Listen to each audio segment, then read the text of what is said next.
Reservoir కట్టేసి ఏళ్లు పూర్తయింది, కానీ ఆధునీకరణ పనులు మాత్రం మధ్యలోనే ఆగిపోయాయి. కారణం కేవలం 3 కోట్ల రూపాయల బిల్ రిలీజ్ కాకపోవడమే. బట్ ప్రెసెంట్ ఏపీ గవర్నమెంట్ తీసుకున్న ఒక నిర్ణయంతో ఆ డెడ్ లాక్ బ్రేక్ అయింది. పార్వతీపురం మన్యం జిల్లా పెద్దగడ్డ రిజర్వాయర్. ఈ ప్రాంత రైతులకి ఇదొక్కటే ఆధారం. 12,221 ఎకరాలు సాగవ్వాలనేది టార్గెట్. పాచిపెంట, సాలూరు, రామభద్రాపురం మండలాల్లో వేల మంది రైతుల భవిష్యత్ దీనిపైనే ఆధారపడింది. రిజర్వాయర్ కట్టారు, కానీ కాలువల మెయింటెనెన్స్ సరిగ్గా జరగలేదు. కాలువల నిండా పూడికలు చేరి ప్రతి ఖరీఫ్ సీజన్ లో కాలువ చివరి నుండే టైలెండ్ భూములకి చుక్క నీరు కూడా అందేది కాదు. అయితే ప్రీవియస్ వైఎస్ఆర్సీపీ గవర్నమెంట్ లో రిజర్వాయర్ ఆధునీకరణ కోసం 28 కోట్ల రూపాయల వరకు మంజూరు చేశారు. కాంట్రాక్టర్ 3 కోట్ల రూపాయల పని పూర్తి చేశాడు, బిల్ కోసం అప్లై చేశాడు. కానీ అప్పటి జగన్ గారి ప్రభుత్వం ఆ బిల్లులు చెల్లించలేదు, క్లియర్ చేయలేదు. దాంతో కాంట్రాక్టర్ పని మధ్యలోనే ఆపేశాడు. ప్రాజెక్ట్ పూర్తిగా మూలన పడింది. మిగిలిన 25 కోట్లు కేవలం కాగితాలకే పరిమితమయ్యాయి. ఇది నేను చెప్తుంది కాదు, నేషనల్ మీడియాలో సైతం పబ్లిష్ అయింది. అయితే ప్రెసెంట్ ఏపీ కూటమి ప్రభుత్వం ఒక స్మార్ట్ మూవ్ ప్లే చేసింది. కేవలం స్టేట్ బడ్జెట్ మీదే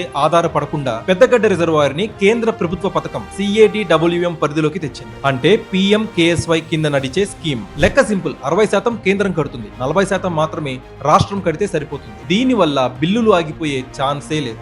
ఆలస్యం అవడం వల్ల పెరిగిన మెటీరియల్, లేబర్ ఖర్చుల్ని లెక్కగట్టి 14.8% ఎస్కలేషన్ కలిపి మొత్తం 73 కోట్ల 55 లక్షల రూపాయలకి జనవరి 2026లోనే అడ్మినిస్ట్రేటివ్ అప్రూవల్ వచ్చేసింది. ఇటీవల ఏపీ కేబినెట్ మీటింగ్ లో దీని గురించి ఫైనల్ గ్రీన్ సిగ్నల్ కూడా ఇచ్చేశారు. ఇక్కడ ఇంకొక ఇంట్రెస్టింగ్ పాయింట్ ఉంది. కేవలం పాత కాలువల్ని రిపేర్ చేస్తే మళ్ళీ పూడికలు వచ్చే ప్రమాదం ఉంది. గుర్రపు డెక్కలు పెరిగి నీటి వేగాన్ని ఆపేస్తాయి. సో ఈ ప్రాబ్లమ్ ని ట్రబుల్ షూట్ చేయడానికి ఈసారి కాలువలతో పాటు అండర్ గ్రౌండ్ పైప్ లైన్స్ కూడా వేయబోతున్నారు. దీనివల్ల నీరు నేరుగా చివరి ఎకరం వరకు చేరుతుంది. ఇక ఈ ప్రాజెక్ట్ కి ప్రధాన నీటి వనరు పెద్దగడ్డ హిల్ స్ట్రీమ్. వర్షాకాలంలో చుట్టుపక్కల ఉన్న ఏజెన్సీ కొండల నుంచి వచ్చే ఉప ప్రవాహాలు, చిన్న చిన్న వాగుల ద్వారా ఈ రిజర్వాయర్ లోకి భారీగా వరద నీరు వచ్చి చేరుతుంది. రిజర్వాయర్ నీరు గ్రౌండ్ వాటర్ రీఛార్జ్ పెంచి చుట్టుపక్కల బోర్లు, బావుల్లో నీటి మట్టం పెంచుతుంది. ఓవరాల్ గా గిరిజన ప్రాంత రైతులకి ఈ ప్రాజెక్ట్ ఆధునీకరణ ఒక గేమ్ చేంజర్. సో వ్యూయర్స్, ఈ డెవలప్మెంట్ ఫేజ్ పై మీ అభిప్రాయం కామెంట్ సెక్షన్ లో పంచుకోండి. Please like, share and subscribe.